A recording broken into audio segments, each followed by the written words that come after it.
pumunta dito guys. Sa atin, nasa ano lang ito, sa mga damuhan. Sa mga damuhan lang ito makikita eh. Dati bumili yung amo ko ng ganito. Purumbot. Purumbot sa amin. Ewan ko lang sa inyo guys. Diba? Nakakatuwa siya. Ang mahal. $33. Mahal.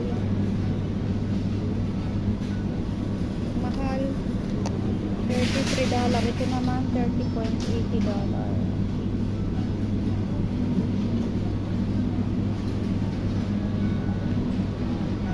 Nakamiss din kumain ng ganito.